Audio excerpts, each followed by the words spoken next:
this issue, the housing crisis in urban centers, is probably the second most important issue in the world today. And the first being global warming, but the second being a universal housing crisis. I work in Asia, and of course I work here, and the issue is similar everywhere, but with different aspects. And today we have three terrific speakers who've come here, some of them at great distance, and I'll introduce them one at a time as they speak.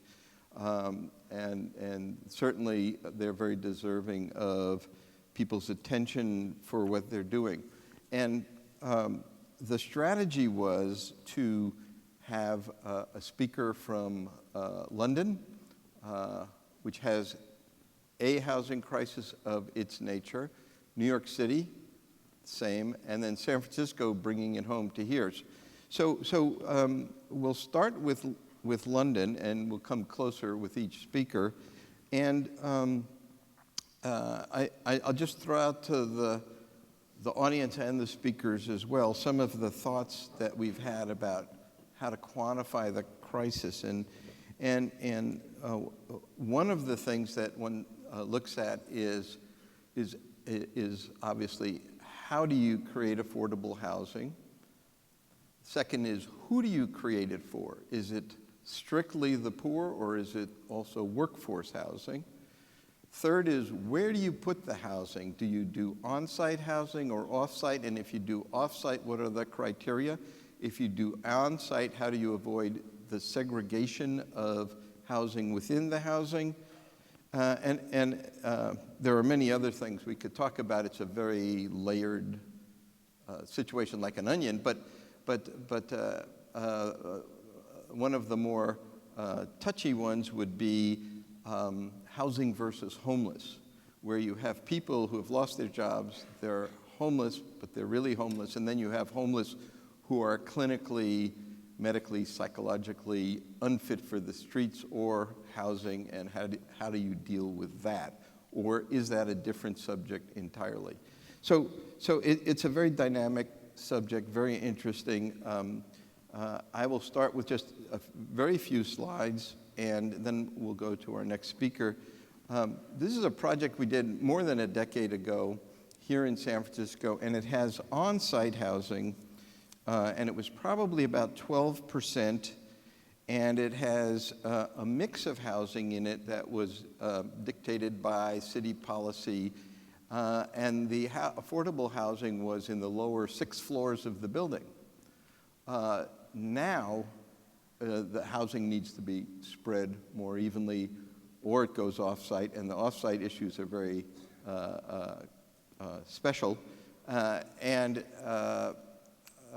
it's a higher percentage, and it depends on where and what timing and so on.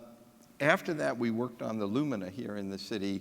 All of the housing for this project went off-site, and I think at the time of this project, on-site housing was 12%, off-site housing was 17%.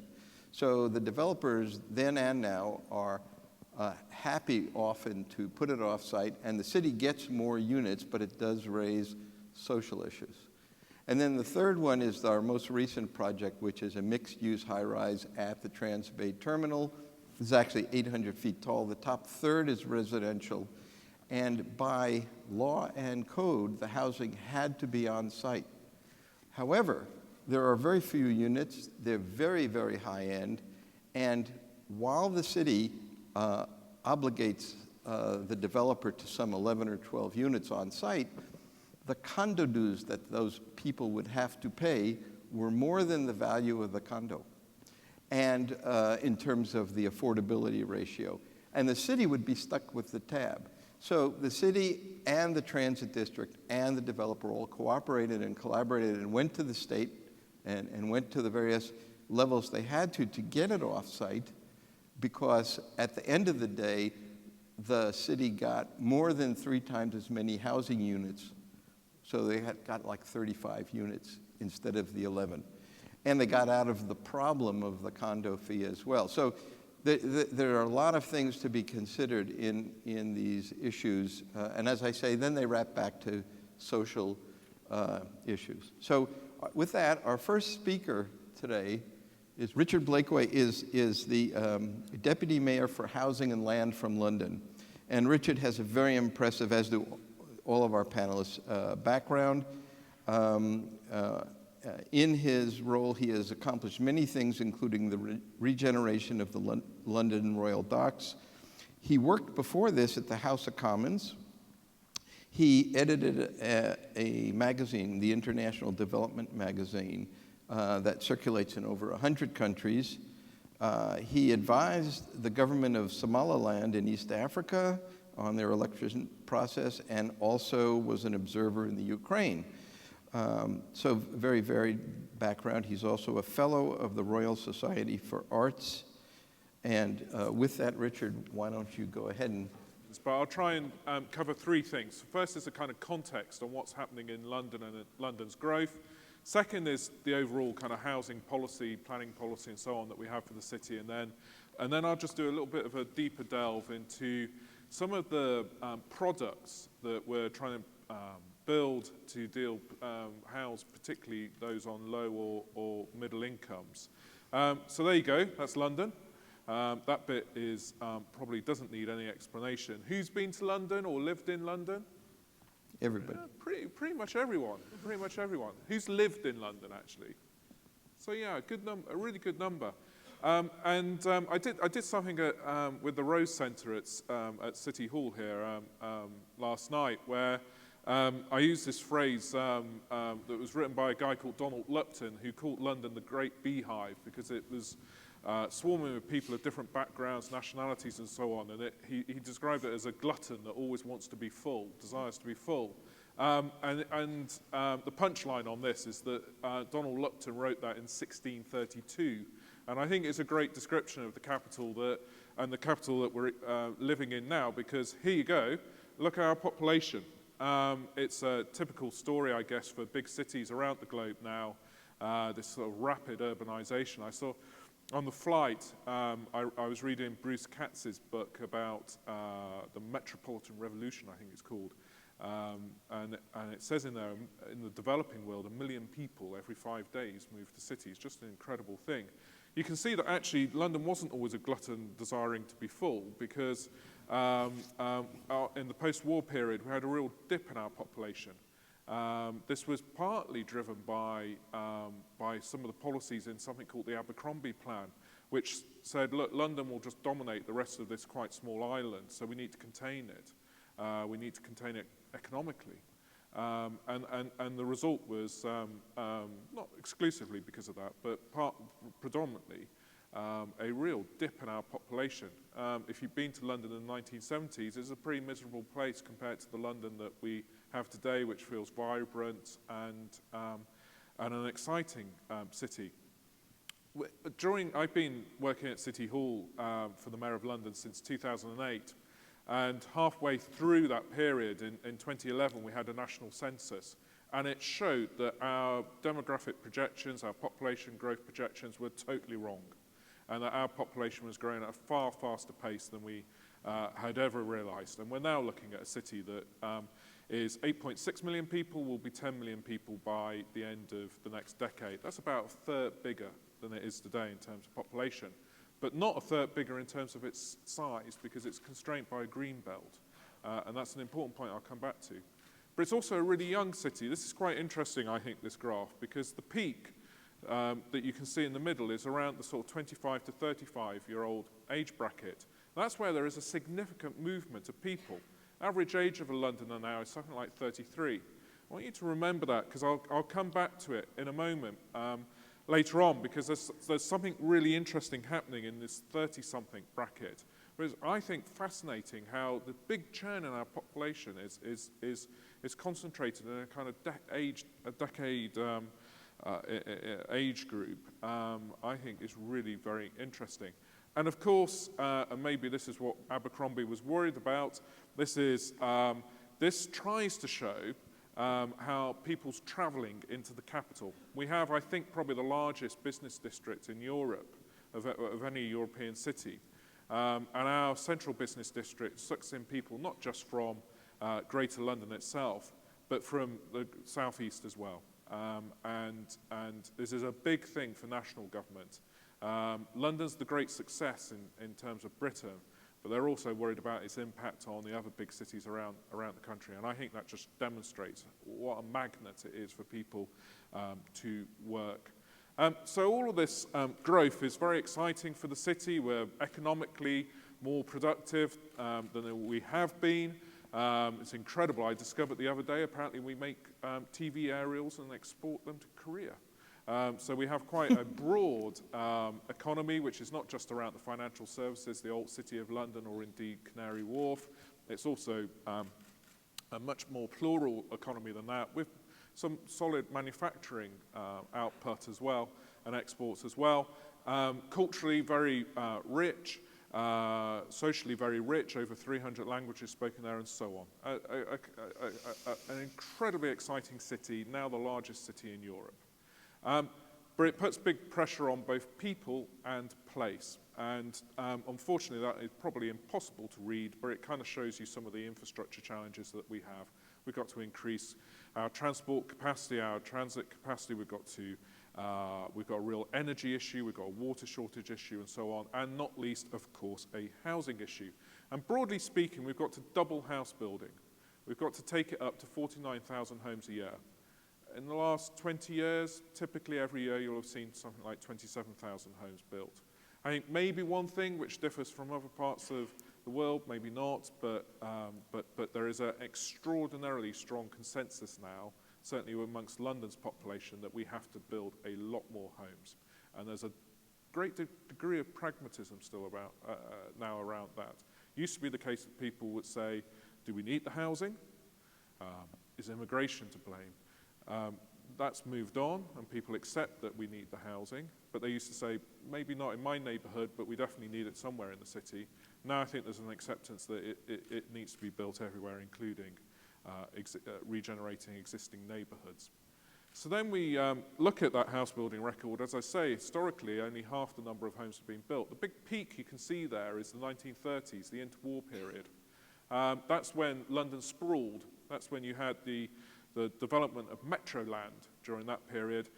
No planning rules, cheap land, agricultural land being used for homes. Incredible growth. 80,000 homes a year were being built at one point during that period. You know, easy. It makes it 49,000 sound easy in comparison. But you can see in the post-war period, we've gone down to a significantly lower level. The colours then, just so I can explain it to you, the colour is, the big blue chunk is local authority house building. We've got big councils who in the post-war period were building lots of homes themselves. Those powers were pretty much shut off during the 1980s. And instead, you then see the yellow emerging. Our philanthropic organisations, our not-for-profit organisations, housing associations, then started to emerge as big developers. And they clearly never quite got back to what the councils were doing, but they started to have a significant amount of output. And today, if you want to know about affordable housing, it's predominantly to do with the work of housing associations, not private developers or councils. It's very much about those guys. And they have become big organisations. I was chatting earlier today, just as an example, a vicar, a clergyman in the 1960s gave £60 to set up a housing association. That housing association is now worth £16 billion sterling. So they are big organisations and big developers and stock owners. The red is the private sector. And I think the real story of the red, particularly since the 1980s, is that, you know, notwithstanding kind of economic cycles, of course it shifts around a little bit. It looks like it's improved significantly over the last 10 years in London since the City Hall was set up. Does actually coincide with that. The private sector is never going to get anywhere near the level of homes that we need to be built. And I just thought I'd stick this in, because I think this is quite interesting as well, because this shows the number of households against the number of homes that we have. Now, if you look at the 1960s, that was a big crisis. More households than you had homes. That is a serious crisis. Today, we've got a crisis, but a different sort of crisis. And you can see that over the last few years, there's been this gradual reduction in our excess, if you like, and we have increasingly more households for fewer homes. And you can see that it will not take long for that to get somewhere maybe not as bad, but somewhere similar to where we were in the 1960s. So a big problem that we now need to sort out. The other thing, just in terms of context, I thought I mentioned is tenure. It's striking. Again, I don't think London's alone in terms of cities here, but we've seen a rapid decrease in owner occupation. The British are obsessed with owning their home. Well, that's really hard if you're living in a high-value city like London. And instead, what we've seen is the growth in the private rented sector. And I'll come back to that because we don't have a multifamily market in the way that you will know. We have a mom and pop market. We've got about 300,000 landlords operating in London, and they probably own about 5 properties each, maybe less for many. Many will be accidental landlords. And it's a real issue because we don't have any regulation, we don't have any control of rents or anything like that around that. And social rented, which used to be the predominant affordable product, you can see is declining as well. So now we have a majority of renters in the capital, but we have a rapidly growing private rent market with affordable housing under real pressure. And that gives you some sense of the affordability challenge. Again, unfortunately, probably not an easy graph to see, but you can see that the yellow line, which is peaking, is just shows how in the last decade in particular, affordability's got out of control. Now, house prices will be about 11 times average incomes in the capital.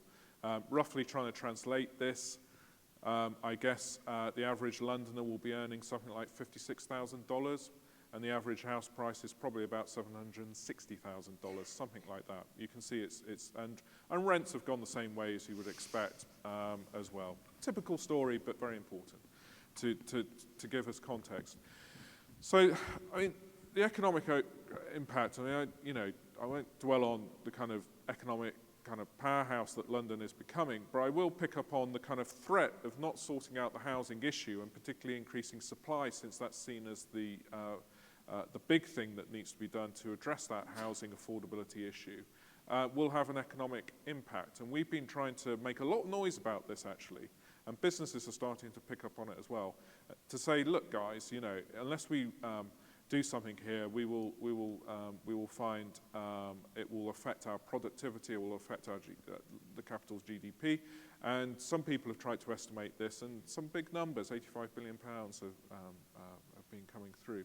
The other thing I just wanted to touch on, because I talked about the population change, is that last year we had the highest number ever recorded of 30-somethings leaving the capital. Now, in some ways, we shouldn't overstate this. Population of 8.6 million, the net loss was something like 20,000 people. So we shouldn't overstate it, but I think in there is a real warning. And we're being very upfront. I hope if there's one thing I can say about the way this mayoralty is addressing some of these issues is we're trying to be very honest and matter of fact about the challenges. And I think there is a warning in that.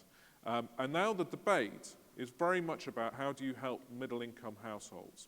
Shifted significantly in favour of that. I remember years ago we used to talk about this and we'd be accused of trying to switch off the accommodation for homeless people, for poorer people. And now it's very much, the rhetoric is very much, politically, is very much shifted onto that territory of middle-income households. But all of our policies are still really governed by 1970s legislation, which very much focuses on the very vulnerable and lower income households. So here you go, that's my boss. I think I would change that quote slightly now. I think it was said probably about 5 years ago where he said, perhaps it's the gravest crisis. I think now we would delete the perhaps and be very explicit that it is. He's waving a brick around to try and illustrate a point he wanted to make about the need to double house building, and actually one of the challenges we had was a lack of materials. I've got a time issue, so I'm going to have to go much more quickly. I won't dwell on the role of the GLA. I'd just say that obviously London government, city government's very young in comparison to elsewhere. There are some of the goals which I've talked about previously. One which I really, really want to highlight is that we said we would do 100,000 net new affordable homes, which would be affordable in perpetuity over this mayoral term. We've done 94,000 so far. Given significant changes to capital funding, the policy outlook, and indeed economic outlook very early on was bleak for us, that seems to be going well. I'll have to skip over this because I don't really have time, but one thing which I would try and say is how we're trying to have a much more spatially driven policy agenda and program agenda in the capital. One of the challenges, I think, national government will very much focus on demand-led programs, if you want to call it that. They will put money out there, they will ask providers to come forward and bid for that. It's not necessarily spatially driven in that sense. At a London level, I think you've got the opportunity to say, actually, this is where we want to build homes and so on. And some of those programs try and reflect that. And I also just want to highlight, despite setting very high targets, you can see that there is a real issue here in the structure of our development industry. This is, I think, a very important graph, so I will dwell on this very, very briefly. The three lines, almost ignore the blocks. The three lines you want to focus on, hopefully you can see them, is the red at the bottom, the yellow broadly towards the bottom, and then the purple dotted line towards the top. The purple, the red line, let's start with the red line. The red line shows the average number of homes being built. The yellow line shows the average number of planning applications being approved, homes being consented to be built. You can see that they're broadly quite constant. And you can see that regardless, you know, during the last 20 years, you'll have had 2 booms and 2 recessions. You can see how broadly constant supply has been over that period. That red line is incredibly constant. And the stock of planning applications far exceeds what's actually being built. So we've got, now clearly you will always need a higher level of planning approvals than supply, of course you will do. But why are those 2 lines so disconnected? There is a serious problem there with the structure of our industry, where we will have many, many more homes consented, about 240,000 today, but only 27,000 being built. Very, very quickly, because Jeffrey's already told me to hurry up, so very, very quickly, I'll just try and delve into, if you're a low or middle income person in London, how are you going to be helped? And the first thing I would say is about 1 in 3 Londoners will be receiving some form of support for their housing, whether it be a kind of voucher or what we would call housing benefit for them to live in that help them with their costs in the private rented sector, or whether it's help with a mortgage, or whether it's help in a subsidised home that's being subsidised through capital expenditure. I'll just deal with the market element, because obviously the vast majority of what gets built in London is market housing. We have lots of policies which say that you should have affordable housing on site, that you should have affordable housing which is a mix of tenures, you should have a mix of tenures on site and so on. We're very, very clear about that. And about 30%, 35% of the homes which will be built in London are affordable housing, and even in the highest value areas will be built as part of the same scheme, and sometimes even pepper potted within the same block. So we have lots of strong policies around that, but the majority of people's experience will be on the market. You can see there the supply of homes which are in the reach of Londoners, if they're looking to buy, is very limited indeed, 29%, which is broadly within the area that they can afford. So we need to look at other ways to help people through kind of market mechanisms. We're very interested in the purpose-built rented offer. I've been to the States a couple of times in the last few years to look at that and to talk to some of the providers who are now looking at investing in London. We've supported them through land, we've supported them through money, we've supported them through planning. And that would be a radical change to that market that I was, rented market that I was talking about, which is seen as poor quality in terms of the accommodation and escalating rents. It should be. It also attracts more patient capital to the market, hopefully, which is something we need when I talk about the structural issues that we have. Social housing is very much a historic thing that's been around in London for the past, kind of as part of our post-Second World War consensus. There is a lot of it. About 1 in 3 homes in central London will be a social home. But it's, as I say, it's very much targeted to those people in high need. And what will happen is that at that point of need, they will be granted a home mostly under current policy, which means they have that home for life. And then they can pass it on to the next 2 generations, even if their needs change. So that stock has very little mobility within it. About 3% becomes vacant. So even though we have a vast number of homes in the highest value parts of the city, only 3% become available each year, which is a big challenge, as well as a national policy picture, which is looking at releasing the value in some of those homes. This is probably too domestic, so I won't go on about that. So we've, given the existing stock is constricted in that way, we've gone through efforts to try and increase it. The red block there is we need our numbers verificated by the National Statistics Body, but in the UK, but we think we'll have done a record. It's hard work, but we think we'll have done a record if you look at that compared to when the records began in 1991. Final, really very quickly, final thing which I'll just touch on is one thing which we thought about in London is how can we offer a kind of hybrid to middle income households. And one of those is the idea that you part own, part rent. You can buy a share in the property of as little as 20% share and then pay a rent on the remainder, some of which will, at times that will be, depending on the value of the property, will be quite a nominal rent compared to the open, compared to rents in the open market. It's targeting people at about 33 years old, so it's well targeted in terms of calibrating our supply to that population growth that we're seeing, I talked about at the start, and the numbers are completely different in terms of affordability. You'll need a deposit of £56,000, let's say $80,000, $75,000 in the open market. Here you're looking at £13,000, let's say that's, I don't know, $22,000, something like that, maybe a bit more. So very, very, very different. And this is quite interesting. This is figures based on the population of Newham. Newham, if you don't know it, is where our Olympic Stadium is, where our Olympic Games took place. And you can see there that accessibility to the shared ownership market is significantly higher. So this is really trying to target those middle income households. There just isn't very much of it at the moment, less than 2% of London's stock overall. And then I've got a couple of slides which I'll just quickly finish with, which shows how we're trying to, where we're building those intermediate, what we call intermediate products, where we're investing our money. Since I've been working there, probably about $10 billion has gone into supporting housing, land assembly, and so on. We're using our eminent domain or compulsory purchase powers more. The red line you can see going from east to west is Crossrail, which is being built. The yellow line going from north to south is a proposed Crossrail scheme. This is high-speed rail, incredible frequency. It gets people to that central activities zone I talked about. And you can see the blue dots, I think, are the most interesting. Those are our housing zones. There will be 30 in total. We're just designating them at the moment. Really important point about that is that for the last few years, London's made up of 33 administrative areas, boroughs. For the last few years, only 4 have seen anything close to the kind of scale of housing needed if we're to double house building.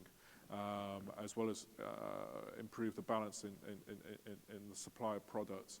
And so you can see that those 4 boroughs were largely in the middle. You can see from that, therefore, we're trying to unlock other parts of the city because there's a vast amount of land not being used, and this will lead to a higher density. An interesting graph, I think, Hong Kong's on my left, your right, I guess, and New York in the middle, and London you can see is relatively low density. So you're seeing a significant change in density, particularly around transport nodes, as you'd expect, town centres, and along the River Thames. And those are some attractive pictures. You've been here this year on the top right. I'm very proud of the one on the top right. It's around our Millennium Dome. It's land that the GLA itself owns. We're developing about 2,000 acres of land owned by the mayor at the moment. And that was extraordinarily difficult to get going and had sat there for about 15 years, but now is being developed, which is obviously great news. So I'll leave it there. The one last thought, and I mentioned this at something yesterday actually. I was really, really struck how the C40 has brought a real focus on climate change and cities' role around climate change. And for all the discussions that I've had and all the places I've been, whether in the US or other parts of Europe or indeed Asia, it seems that the housing issue and housing affordability is kind of taking on a kind of a status which is not dissimilar to the kind of discussions that were happening around climate change, and still do, but were happening around the time that the C40 was set up. So I think there's a really compelling case for having a kind of C40 for us to share knowledge and talk about housing, a kind of equivalent of that, to really get to grips and share our experiences, lessons and ideas around the housing issue. Because it sounds, for me, most high-value cities are experiencing exactly the same problems, all fizzing with ideas to address it, and surely there's something we could do to work together to try and improve the situation. Thanks very much.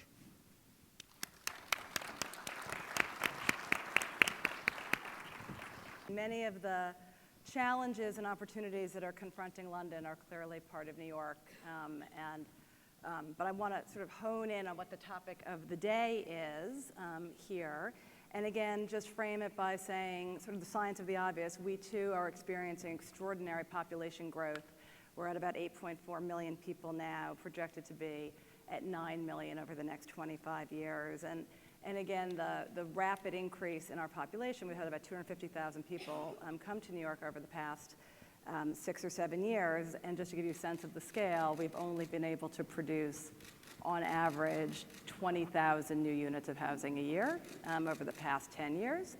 And we have an extraordinary supply and demand issue, as well as a very aging housing stock, and as well as what I would say a real mismatch between our housing stock and our demographics. Again, I don't have slides on this, but again, the science of the obvious for the urbanists in the room, increasing number of smaller households, particularly seniors and single families who are staying single or discoupling and not having children.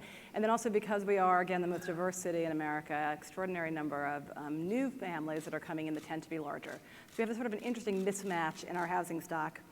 We also, again, unlike most cities in the country, and certainly London, we are more than 2/3 renters. So we are a very enormous renter market, and that is where we have focused our efforts in terms of both making sure we have enough market rate housing to support a growing economy, but also from the affordable housing perspective, our focus has always been, and I think we're known globally as being some of the most innovative solution finders in terms of renting affordable housing.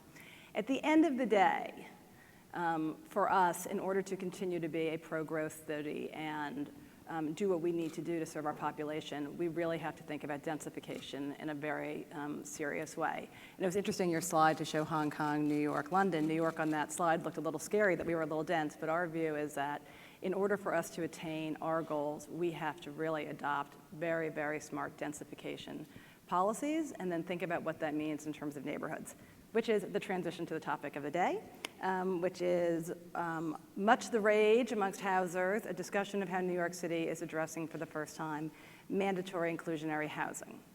And I think just to set the stage a little bit, obviously for us, the reason why mandatory inclusionary is so important is that it's really about maintaining economic diversity, because a city like New York will only be a great city if we can continue to be a city for people who are not just 1%ers, and unfortunately we have 20% of our population still living at or below the poverty line. But for us, it's really the foundation of our focus on mandatory inclusionary is to make sure that we can really have an economically diverse city. And that really is a very, it's both a laudable goal, but it's also quite a challenge, because we have to make sure that when we adopt our entire housing policy, and which has been laid out in our Housing New York plan, that we don't do things that actually undermine our ability to produce housing. And so we're in very interesting water here in terms of trying to strike the right balance between making sure that we are incentivizing production, because we are an as-of-right jurisdiction, unlike here. So what we are trying to do is to change the blueprint for the city going forward and impose on all new large-scale residential development a mandatory affordable housing policy so that we can continue to be an as-of-right jurisdiction, but do it in a way that fosters the kind of economic diversity we want to see, particularly at a neighborhood level. So again, we've really laid out some goals for this policy that we're in the process of adopting. Again, it's about promoting vibrant and diverse neighborhoods. Again, we think this is fundamental to who we are as New Yorkers and what we need to be to continue to be the global capital of commerce and culture and innovation. And I think we need to be very focused again on, as we densify the city and where we are planning for growth, that we are marrying our residential objectives with our other sort of complete neighborhood approaches, where again, really aligning our capital budget and other services to make sure that where we are doing densification, we are making the kind of infrastructure and community investments that we need to support growth. I think everybody in this room, when you think about New York City, you think about the Housing Authority or other places where you have vast islands of affordable housing and no commensurate retail, community facilities, and infrastructure to go along with it. And so we clearly don't want to go back to the bad old days of really isolating and stigmatizing people, but really think about investing in neighborhoods and in mixed use and mixed income neighborhoods. And I think to the point that people have been alluding to, because inclusionary is a zoning tool and not tied to the many affordable housing financing programs that are available, we have an opportunity to really think about who are we trying to serve through mandatory.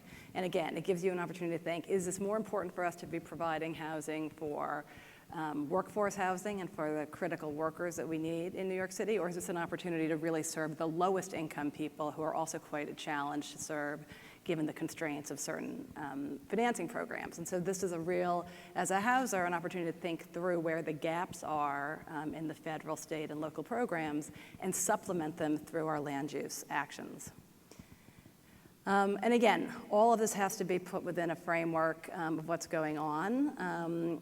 Again, this is about promoting neighborhood economic diversity. We have to deal with that, as a recovering lawyer, that horrible thing called the Fifth Amendment and the Takings Clause, and deal with a policy that will be upheld and that we can apply in a way that is consistent and fair to the private sector. Again, that's why what we're engaging in here is a complex financial analysis to make sure, as I often like to say, we're not throwing the baby out with the bathwater. We want to see the private sector deliver affordable housing, but we also don't want to see the private sector stop building housing, period. So there's rigorous financial analysis have gone into our proposal, because again, this is all going to be part of our as-of-right jurisdiction.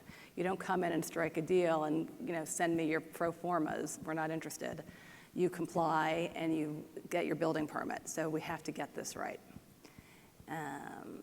So we did, again, a lot of financial analysis, and it's not going to shock anybody, obviously, that the higher the percentage you require through the zoning, there's a trade-off between what income levels you can reach. And so we are very interested in making sure that the policy that we're putting in place gives developers some flexibility and neighborhoods some flexibility to think about what kind of affordable housing they want in their neighborhoods and make sense for the needs of those neighborhoods. So obviously an inverse relationship, so the higher the percentage of housing we're going to require, the wider range of incomes and the more moderate incomes, and the smaller percentage would then be required to target much lower incomes. We're also trying to be very smart about to what extent can this work with our existing subsidy programs, without over-subsidizing developers, and making sure that where we do provide additional subsidy to meet your mandatory requirement, it's really designed to drill down and serve lower income folks or other special needs populations. Again, a lot of this is more of the same. Again, it's all about making sure that communities feel engaged in this process where we are densifying neighborhoods and in return requiring more affordable housing and the other kind of community benefits that people will need in order to sustain the population growth that we'd like to see. Just trying to zip through. Okay, here it is. Here's the money slide, as we say. So this is our current proposal that is working its way through our laborious public review process. But then once it is adopted, it becomes part of the as-of-right. So 25% of all housing will have to be either 60% of AMI, or your second option is 30% of housing at an average of 80% of AMI. One of the things we found when we were really drilling down into the numbers was that we also need to make sure that there are neighborhoods that are lower density where the market is actually producing what we would almost call sort of market rate middle income housing, that we want to make sure that we don't actually disincentivize that kind of development from happening. And so we have added a workforce option where in certain neighborhoods you could serve higher AMIs and set aside 30%. Again, sort of in the details, but to give you a sense of what those incomes translate to for real people and what the rents look like. Boom. Okay. So to go to some of the things Jeffrey mentioned, so this would be literally every single time you pull a permit to build a residential building, you must provide permanent affordable units. It applies to all developments, enlargements, or conversions of greater than 10 units. We are going to be flexible in terms of whether or not it can be in the same building or in a separate building on the same zoning lot. And we will allow an off-site option if it's located within what we call a community district or within half a mile. We will have a sort of a small escape hatch, if you will, for a payment in lieu option, which is very popular in other cities where most developers do tend to just write a check to get out of it. We're not interested in getting checks. We're interested in seeing production. So it's a relatively narrow window of how you can do a payment in lieu. And then, of course, given the legal framework, there will be a hardship exemption available through our Board of Standards and Appeals. Quick, again, this is really big news. Again, this would be the most rigorous mandatory inclusionary housing program in the country by far. And New York, as you know, is by far the largest city. So this, I think, in many respects, and I know I talked to a lot of people around the city, around the country about this. In many ways, this is a real test case as to whether or not cities that are experiencing rapid growth, high cost, construction prices went up 15% over the past 2 years. Land prices are through the roof. Rents are rising far more rapidly than incomes are. So we need to do something at scale and something serious if we're going to address these problems. And so mandatory is one of the many pieces of the puzzle. We, again, are trying to be very thoughtful about how it is just one part of our broader housing strategy. But I did want to, just, again, and happy to hear San Francisco's view on this. What we're trying to do here is really game-changing in terms of the way in which inclusionary housing is developed and produced in the United States. So that is my presentation. So Sarah Dennis Phillips, she works in the Mayor's Office of Housing, has worked for HUD in the past, and has worked on Mayor Ed Lee's 7-point housing plan. She's also worked in the San Francisco Planning Department, so she comes from all of the best aspects for dealing with the issues. So Sarah, in the interest of time, please go ahead. Thanks. Glad to be here. I don't have a lot of information on population growth and affordability challenges. I think I can just say ditto at a smaller scale. Our growth needs are enormous for what we need for San Francisco.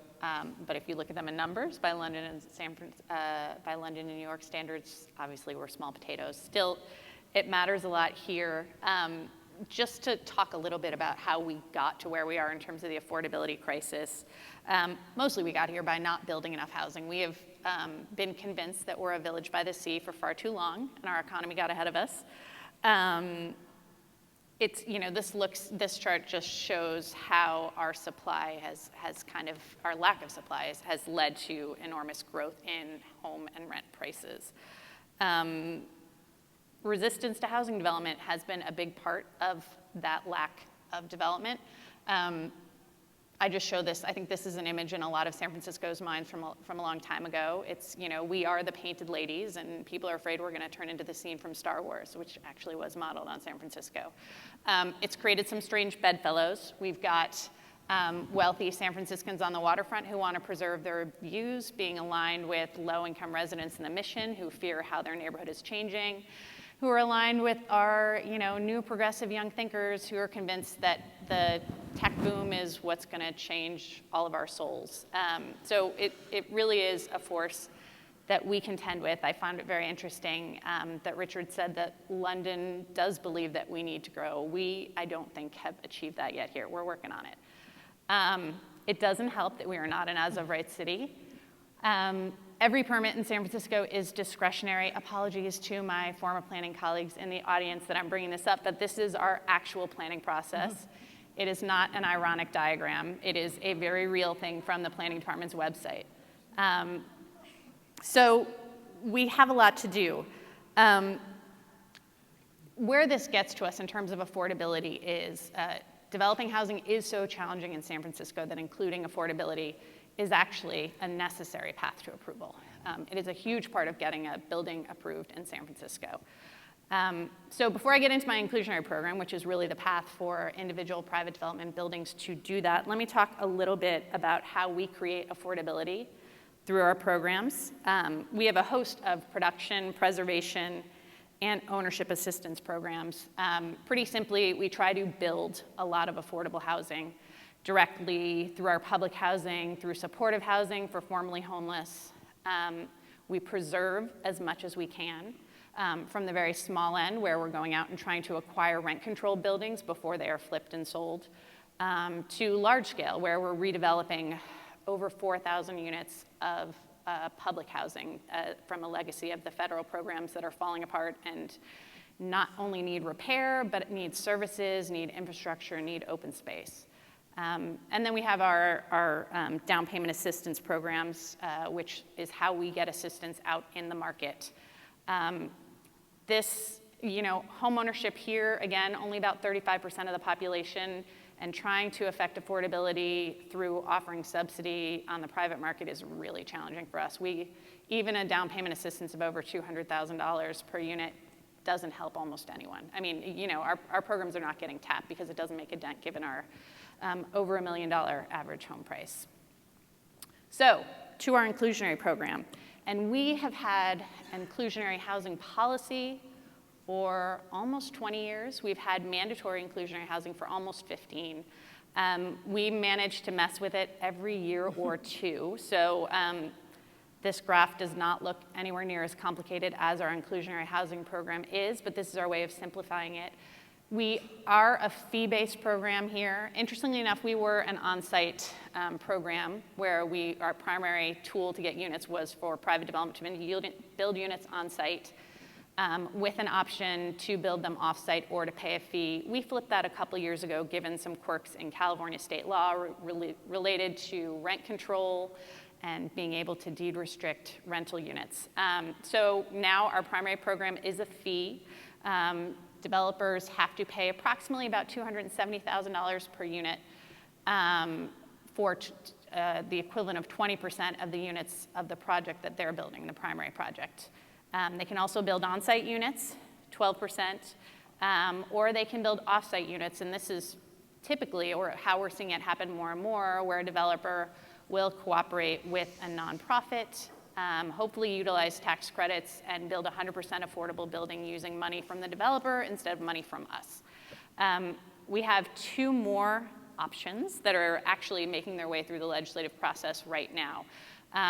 One we're calling the dial. This is very interesting because, Alicia mentioned inclusionary being an opportunity to look at who you're serving and what income levels. We haven't done that too well in our inclusionary program. As you know, our rental program, which is by and large a lot of what we're seeing, are provided at 55% of AMI, about the same AMI that you can get when you're leveraging tax credits when you're using state and federal programs. So we're hitting the same demographic there that we can when we build affordable housing ourselves. Our ownership program goes up a little higher. It goes to 90% of AMI. But as I'll discuss a little later, our ownership program on the inclusionary level is not particularly successful. So finally, we are adopting what we're calling a dial that would allow developers to provide more units at a higher AMI, one that we're not able to provide ourselves. It's meant to be cost neutral, and so far every developer that's plugged into their pro forma has confirmed we've done it right. Thank you, Libby Seifel, if you're in here. That that 16% of the units at 90% AMI is roughly equivalent to 12% of 55. So hopefully that'll allow us to attack some more moderate and middle income households. And then we are also about to adopt an option that would allow developers to go out and acquire an existing rent-controlled unit in the neighborhood that they're developing and deed restrict that in perpetuity so that we're preserving our existing affordable stock as we're losing it. Couple facts about our inclusionary program, similar to New York's. It's mandatory for every residential housing project over 10 units. The required percentages do increase above from here in a couple of areas where we've had rezonings. When we have future rezonings, they're going even higher. We have several plan areas and major projects working their way through the process that are looking at as high as 30%. Actually, I'll go back and stay here while I talk about what's working and what's not. I think what has worked with our inclusionary program, as we looked at it over time, especially at this point, it is providing relative diversity in the neighborhoods where we're building new housing. 75% of our projects are choosing the on-site option. So we are getting a lot of on-site choices. And a lot of that is political pressure. It doesn't always make sense from the numbers perspective, but it's what developers are choosing to do. When we build off-site projects, those are required to be within a mile, not a half mile, but it's still generally within the neighborhood, so that's working. There's been a shift where many developers are choosing the off-site option as well. Those tend to be happening not too far away from the principal projects that are helping to fund them, and it does allow us to get more affordable housing units. A lot of times we're getting more housing units out of those projects than they would if they just built the 20%. So those are the good things. What isn't working? Our for sale program doesn't work at all. The idea of providing homeownership units at 90% of AMI, it works well in theory. It doesn't match with the HOA levels, with the way the building is working. It's not a success, and we've been steering people away from ownership on site. The rental program, as I've mentioned, we're providing a lot of low-income units, but it's not actually filling the hole that we can't fill ourselves, which probably is an appropriate role for the inclusionary housing program. It's pretty tough to synthesize our local inclusionary roles with LIHTC. We are working that out. I hope we'll get better, but when we get those off-site projects where market rate developers partner with nonprofits, we've been applying 2 different sets of rules, which is making people crazy. And the other thing that hasn't worked, I didn't mention this at all, but one improvement to our rather Byzantine approval system that we tried to make about a year ago was offering priority processing for projects that had 20% or more on-site affordability. Our hope was, given that we have a pretty significant backlog, that would be enough to incentivize some people to do more, slightly more affordability than they would have been required to do as of right. It hasn't really worked. I think the couple people that have taken advantage of that priority processing were already taking advantage of tax credits, so they went to the front. It wasn't a choice. They were doing that anyways, and they haven't seen much of an improvement. So that's another thing that hasn't been working with our system. All right, and I will wrap it up. We are trying to go beyond inclusionary with incentive-based programs, trying to get more units. We're building on our public lands, hopefully in joint development scenarios. We're creating a housing accelerator fund similar to the New York City Acquisition Fund that will help us acquire buildings and sites more quickly. We're trying to create a middle-income rental program where we can offer city subsidy to buy down units within market rate buildings to create more affordability on top of their required inclusionary. And then we are at long last adopting, hopefully this fall, a density bonus program. And just to talk very quickly about that, I think most of you are familiar with the density bonus concept.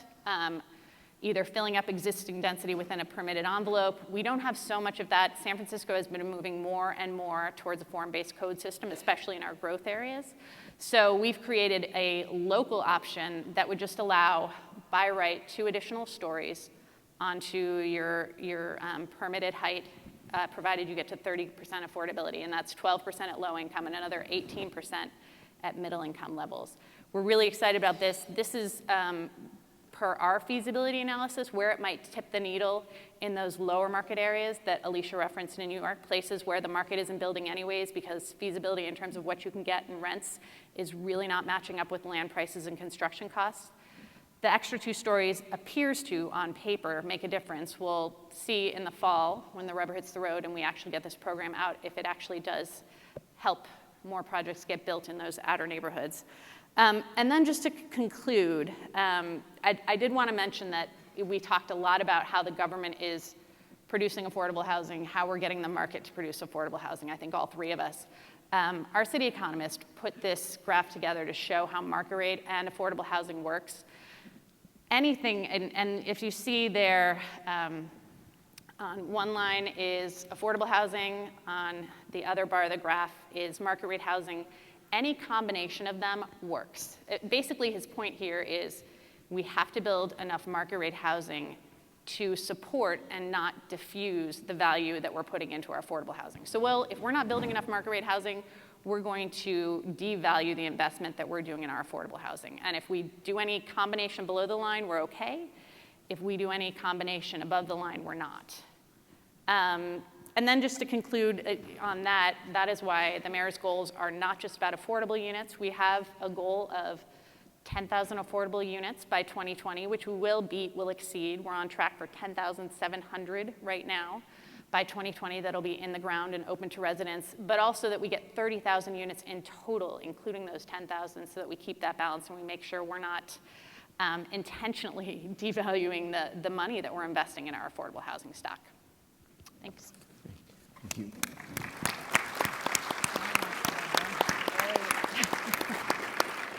All right, in the interest of time and to be good citizens, we'll take like 2 questions, but please come to the microphone if there are any questions.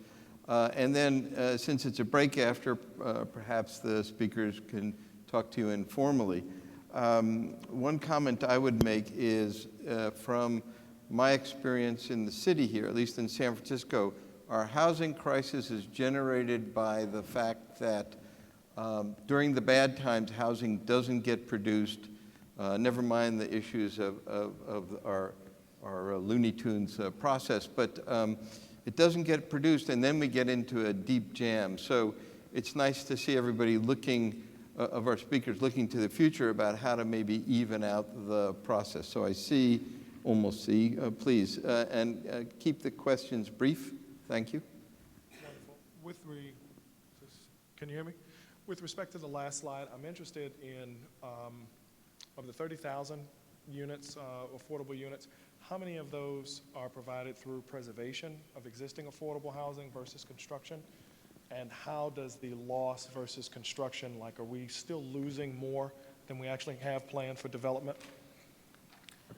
So of the 10,700 that we're on track to build by 2020 of affordable units, almost 4,000 of them are rehabilitated or rebuilt, mostly public housing. So through our HOPE SF initiative, which is completely rebuilding a significant amount of our public housing, and then through our rental assistance demonstration program.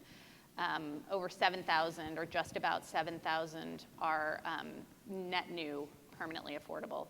And then your question about losing housing. San Francisco is actually not losing deed restricted stock. Our problem is evictions and loss of rent control stock. So I didn't talk about rent control at all in this presentation. That's a total nother factor. But there are units out there that, because of our rent control situation, because the rate of increase that happens within those apartments during the tenant's tenure is restricted, it becomes ripe for speculation. When somebody buys those and does an Ellis Act eviction, we lose the tacit affordability provided by rent control. But that's a little different than losing any of the permanently affordable units that we're talking about through this presentation. Okay. Next question, please. So income inequality is obviously a big... Please speak into the microphone. Income inequality is obviously a big issue in our country today.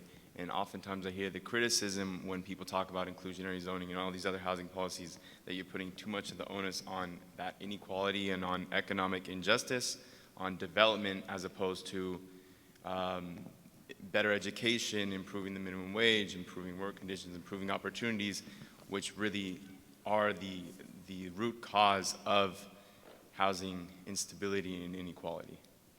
How would you respond to that?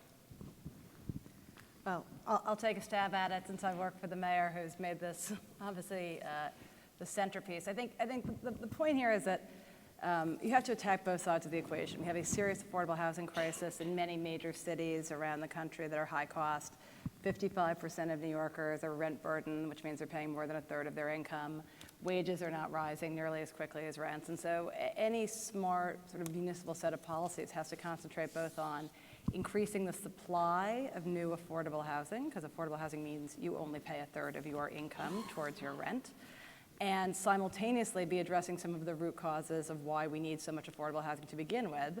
And that's a whole other topic, but clearly you can't do one without the other, and whether that's about various types of investments that we're making in education or in our living wage laws or in any of the various programs that we have in New York, and the fundamental challenge about the global economy and the US economy. But I think it's really important that people understand that we can't talk about affordable housing in a vacuum, because at the end of the day, the real way to deal with the issue is to make sure that incomes begin to rise to get to the place where people can actually afford housing. And so I don't think one is at the expense of the other. They have to work in concert with each other. I'll just add to that. I heard a very interesting point from an economist yesterday that as we move forward, housing is going to require an increasing percent of people's income, because it is one of the few industries that can't be innovated. It can be innovated to an extent. We can do manufactured housing. We can try to do better permitting, but it's not going to be innovated the way some of the systems that we operate and that we spent the other 66% of our income on in the past have. And so that just really does put the onus on how we need to increase wages and use that innovation in the other 66% of our income to focus wages back towards housing. Richard, any closing comment? I think the very striking thing for me is the difference in the terms of definition of affordable housing. Ours traditionally is not really an income-based definition. It's really around that vulnerability of homelessness. We're trying to introduce more income-based measures. The challenge that we have is despite being quite a wealthy city, we have such incredibly low incomes. Really, average household income of about £35,000 is relatively low compared to our prices. So, we have an industry that's not really geared up, an affordable housing industry that's not really geared up to providing a broader range of products for people who are really on quite modest incomes. I mean, I'm fascinated that if the definition of rent burdened is 1/3 of income being spent on housing costs in London, most households will spend over half their income on housing costs, on rent. So we really, the biggest challenge I think for London is to try and get an industry that is capable of providing for that client group, which is growing in the city, as well as the traditional client group that affordable housing is there to help. Well, thanks to all our panelists, and thanks to the audience for coming. Appreciate it.